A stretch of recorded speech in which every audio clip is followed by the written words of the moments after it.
Halo semuanya, Assalamualaikum warahmatullahi wabarakatuh. Balik lagi, sekarang gue bakal ngejelasin materi mengenai preposition. Jadi, seperti yang kalian tahu, preposisi ini adalah kata depan. Jadi, kata depan ini merupakan kata yang tidak dapat berubah bentuknya dan biasanya itu diletakkan di depan kata benda dan untuk memperlihatkan hubungannya dengan kata-kata lain di dalam kalimat. Nah, kata benda ataupun padan kata benda itu disebut sebagai objek. Nah, sebelum kita masuk ke materinya, aku mau kalian like dulu dong video ini dan jangan lupa habis kalian nonton video ini, share video ini ke teman-teman kalian apabila video ini bermanfaat bagi kalian dan jangan lupa untuk selalu tinggalin komentar kalian di kolom komentar di bawah. Dan bagi kalian yang belum subscribe ke channel ini, silahkan klik tombol subscribe. Dan jangan lupa untuk follow Instagram @adefenglish di bawah ini, karena di situ biasanya gue bakal share soal-soal yang biasanya telah gue bahas di channel YouTube ini. Jadi misalnya kalau gue udah bahas materinya di channel YouTube, biasanya gue bakal nge-share lebih banyak lagi soal-soal di Instagram itu. Jadi jangan lupa untuk follow Instagram @adefenglish. Nah, sekarang kita masuk terlebih dahulu ke jenis-jenis preposition. Jadi, preposition sendiri itu terdiri dari 6 bentuk atau 6 jenis. Yang pertama itu ada yang namanya preposisi tunggal atau simple preposition. Preposisi tunggal ini adalah preposisi yang biasanya sudah sering kita gunakan, kayak after, at, by, from, of, dan over, dan yang lain masih banyak lagi. Dan biasanya simple preposition ini itu hanya terdiri dari satu kata aja. Kemudian jenis preposisi yang kedua itu adalah double preposition ataupun preposisi ganda. Nah, preposisi ganda ini biasanya itu dipakai apabila preposisi tunggal itu tidak cukup untuk menyatakan pengertian ataupun maksud yang akan kita sampaikan. Jadi, preposisi ganda ini sama halnya dengan namanya, ganda, berarti di sini dia itu gabungan dari dua preposisi. Kayak into, dia gabungan dari in dan to, kemudian onto, from under, from among, dan lain-lain. Kemudian jenis preposisi yang ketiga itu adalah preposisi gabungan atau compound preposition. Nah, preposisi gabungan ini biasanya itu dibentuk dari kata benda, kata sifat, ataupun kata keterangan. Nah, biasanya jenis-jenis kata ini kemudian digabungkan dengan jenis preposisi tertentu. Misalnya nih, kayak kata across. Across itu merupakan gabungan dari preposisi on dan kata cross. Jadi, dia biasanya karena udah sering pengucapannya maka disingkat langsung menjadi across. Kemudian ada kata beside, dia merupakan gabungan dari preposisi be dan kata side. Kemudian ada kata below yang merupakan gabungan dari preposisi be dan kata low. Dan lain-lain kalian bisa cari nanti contoh-contoh apa aja yang termasuk dalam preposisi gabungan.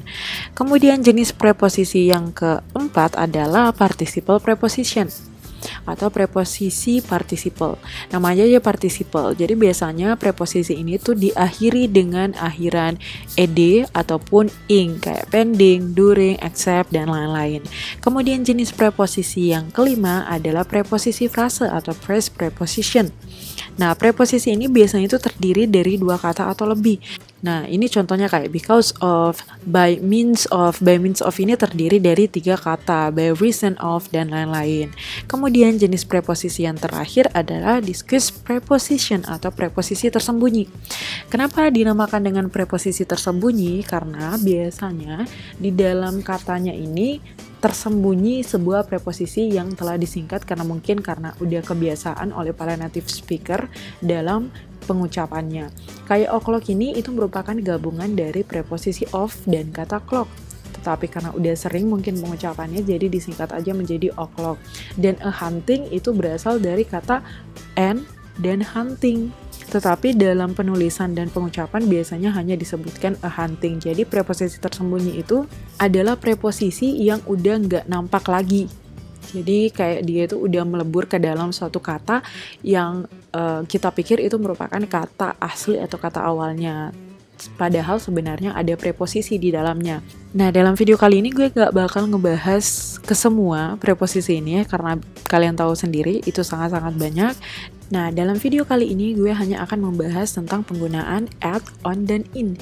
Dimana at, on, dan in ini biasanya dipakai untuk menjelaskan tempat dan juga waktu. Nah, di sini kita bakal tahu apa sih perbedaan penggunaan antara preposisi at, on, dan in dalam penggunaannya untuk menjelaskan tempat dan juga waktu. Nah, sekarang kita masuk aja untuk pembahasan yang pertama, yaitu tempat, di mana kita mulai dengan preposisi at. Penggunaan at sendiri untuk tempat itu digunakan untuk menyatakan atau menjelaskan tempat tanpa ukuran ataupun batasan yang jelas. Contohnya adalah at the bus stop atau at the end of the street. Kemudian yang kedua adalah untuk menyatakan tempat hiburan atau restoran kayak gitu. Kita biasanya menggunakan preposisi at. Contohnya adalah at Pizza Hut, at mall, at KFC, dan lain-lain. Kalian pasti udah tahu bagaimana penerapannya. Kemudian yang ketiga adalah biasanya digunakan untuk menjelaskan tempat yang resmi ataupun kota-kota kecil. Nah, kota-kota kecil ini biasanya itu merupakan suatu tempat yang mempunyai nama tersendiri di dalam sebuah kota besar. Nah, contohnya nih kayak at the office. Atau juga kalau misalnya dalam kota kecil, contohnya adalah at puncak. Jadi bisa dibilang puncak itu merupakan suatu tempat kecil. Jadi biasanya kita menggunakan at untuk menjelaskannya. Kemudian yang keempat itu adalah alamat yang diikuti oleh nomor. Contohnya nih, at 21st Jump Street. Jadi kita menggunakan at. Kemudian yang kedua adalah penggunaan on untuk menjelaskan tempat. Yang pertama adalah kita menjelaskan benda di atas benda yang lainnya. Udah pasti kalian udah tahu ini, karena on itu sendiri juga berarti kan di atas di dalam bahasa Indonesia. Jadi contohnya kayak on the table, di atas meja, kemudian on the floor, di atas lantai. Kemudian penggunaan yang kedua adalah penggunaan untuk menyebutkan sungai, pantai, jalan, dan pulau. Ini gue singkat biar kalian itu pada mudah untuk mengingat ataupun menghafalnya. Supajapu, sungai, pantai, jalan, dan pulau. Contohnya tuh kayak on the beach. Kemudian yang ketiga, biasanya on ini digunakan untuk menyatakan arah, kayak on the right, on the left. Nah, kayak gitu. Kemudian sekarang kita masuk ke dalam penggunaan in untuk menyatakan tempat. Nah, penggunaan yang pertama adalah untuk menyatakan benda di dalam benda lain. Ya, kalian pasti udah tahu ini. Contohnya kayak in the drawer, di dalam laci. Kemudian yang kedua adalah untuk menyatakan keberadaan di suatu negara ataupun di suatu kota yang besar. Nah, kalau tadi at itu digunakan untuk menyatakan tempat ataupun kota kecil, nah untuk kota besarnya sendiri dan untuk negara juga itu adalah menggunakan preposisi in. Jadi kayak contohnya nih in the USA atau in London kayak gitu. London itu kan kota besar, jadi kita menyebutnya atau menjelaskannya dengan preposisi in. Sekarang kita akan masuk ke penggunaan at, on, dan it di dalam menjelaskan waktu. Tapi sebelum kita lanjut, kalian jangan lupa untuk like dulu video ini dan klik tombol subscribe bagi kalian yang belum subscribe ke channel YouTube ini. Nah, sekarang kita lanjut pembahasan untuk penggunaan at, in, dan on dalam menjelaskan waktu. Kita mulai lagi dari preposisi at. Nah, penggunaan at yang pertama adalah untuk menjelaskan jam atau untuk menerangkan jam. Contohnya kayak at 8 o'clock. Nah, kita biasanya menggunakan at. Kemudian penggunaan yang kedua adalah untuk mengungkapkan ungkapan waktu tertentu. Apa sih ungkapan waktu tertentu itu? Nih, kayak contohnya nih kayak gini. At midnight, at midday, at noon. Nah, kalian pasti udah tahu dong. Kemudian penggunaan yang ketiga adalah penggunaannya dalam menyebutkan atau menerangkan hari libur, hari raya, ataupun hari festival lainnya. Contohnya nih kayak at lebaran atau at the weekend. Nah, kalau misalnya kita ingin menyebutkan suatu saat atau suatu masa libur atau suatu hari raya atau suatu festival, maka kita menggunakan at. Beda halnya kalau kita ingin menyebutkan harinya. Kalau kita ingin menjelaskan tentang harinya, kita di situ harus menggunakan on. Tetapi kalau kita ingin menjelaskan masanya, masa lebaran atau pada masa liburan, kita menggunakan at. Nanti kalian bisa lihat bedanya di penggunaan on. Tapi untuk hari libur, hari raya, dan festival, kalian harus menggunakan preposisi at. Kayak at lebaran, at the weekend, at Christmas, at New Year's, kayak gitu. Kemudian kita lanjut untuk preposisi yang kedua, yaitu on. Penggunaan on yang pertama adalah untuk menyebutkan hari atau untuk menerangkan hari. Contohnya on Sunday atau on Friday morning. Nah, di sini on Friday morning, Jumat pagi. Nah, kita menggunakan on, sedangkan kalau hanya morning atau hanya menyebutkan pagi, siang, malam, itu biasanya kita menggunakan in. Tapi karena di sini Friday morning, itu lebih menekankan ke Friday-nya, ke hari Jumatnya, kepada harinya, maka di sini kita harus menggunakan preposisi on. Kemudian yang kedua adalah untuk menerangkan tanggal. Nah, tanggal di sini bukan hanya tanggal angka ya, tetapi tanggal, bulan, dan tahun. Contohnya adalah on May 22, 2009. Kemudian penggunaan yang ketiga adalah untuk hari Natal, hari raya, atau hari perayaan lainnya. Nah, contohnya nih kayak gini. On Christmas Day atau on New Year's Day. Nah, di sini kita menyebutkan harinya, ada kata day. Nah, kalau misalnya kalian menyebutkan harinya, day-nya, Christmas Day, di situ kita harus pakai on. Tetapi kalau misalnya kita menyebutkan masanya kayak cuma Christmas, kita harus menggunakan at Christmas, karena di situ kita merujuk ke hari liburan, atau at New Year's. Tapi kalau misalnya ada day mengacu ke harinya, kita harus menggunakan preposisi on kayak gini, on Christmas Day atau on New Year's Day. Kalian udah tahu dong pasti perbedaannya, udah jelas, kita bandingin sama penggunaannya di at yang tadi. Selanjutnya kita akan beralih ke penggunaan in di dalam waktu. Penggunaan yang pertama adalah untuk menerangkan pagi, siang, dan malam. Jadi biasanya kita menggunakan in. Contohnya adalah in the morning. Beda halnya tadi kalau kita menyebutkan Friday morning. Karena di situ kita mengacu ke Friday-nya, ke harinya, maka kita harus menggunakan on. Kemudian penggunaan yang kedua adalah kita menjelaskan rentang waktu yang lama, atau untuk menerangkan bulan, tahun, dan abad. Nah, kalau tadi tanggal kita pakai on, kalau untuk bulan, tahun, dan abad atau rentang waktu yang lama kita harus pakai in. Contohnya in August atau in 1945, in the 21st century, dan lain-lain.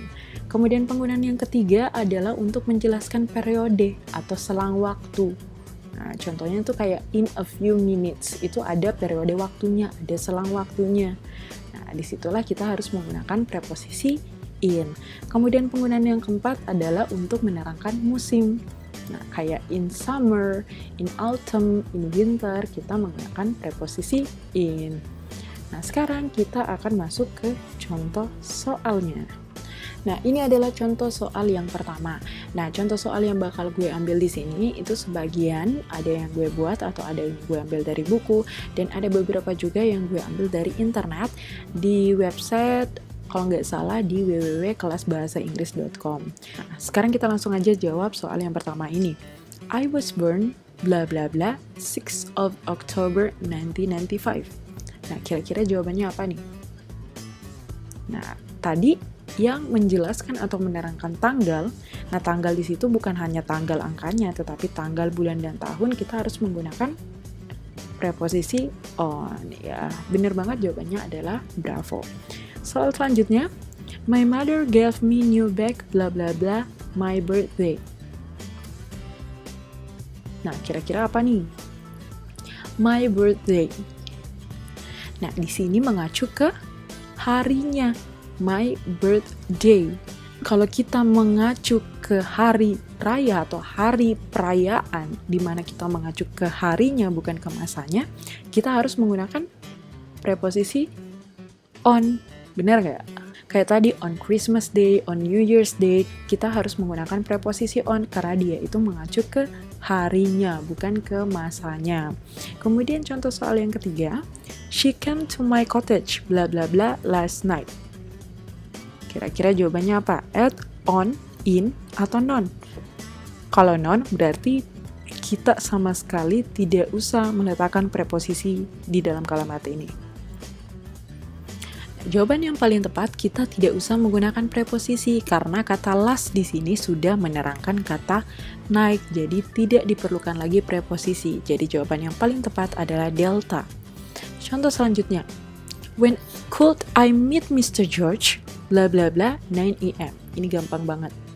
Yang menerangkan tentang jam kita harus menggunakan preposisi at. Bener banget.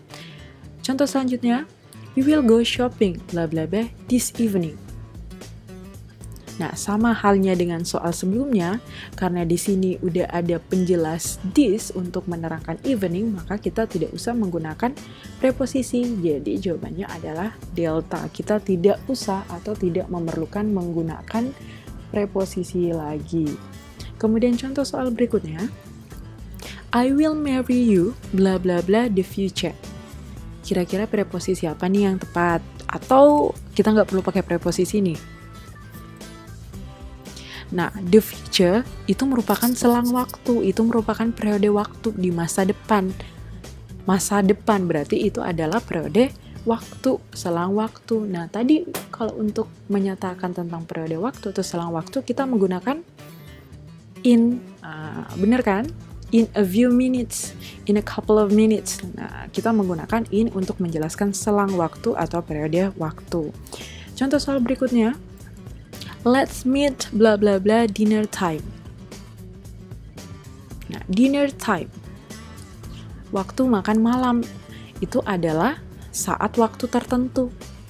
Berarti kita menggunakan at, kayak tadi, at midnight, at midday, at noon, at dinner time, at sunset, kayak gitu. Itu semua merupakan periode waktu tertentu. Jadi kita menggunakan preposisi at. Contoh selanjutnya, the school was built bla bla bla 1986. Udah jelas banget kita harus menerangkan tahun. Berarti yang paling tepat kita menggunakan in. Contoh soal berikutnya, I got beautiful view bla bla bla sunrise. Nah, gue tadi udah jelasin nih. Sunrise merupakan periode waktu tertentu. Nah, jadi yang paling tepat kita menggunakan preposisi at. Contoh soal berikutnya, Mr. Dawson teach math bla bla bla every day. Ya, sama dengan soal-soal berikutnya karena di sini udah ada kata every day, tiap hari.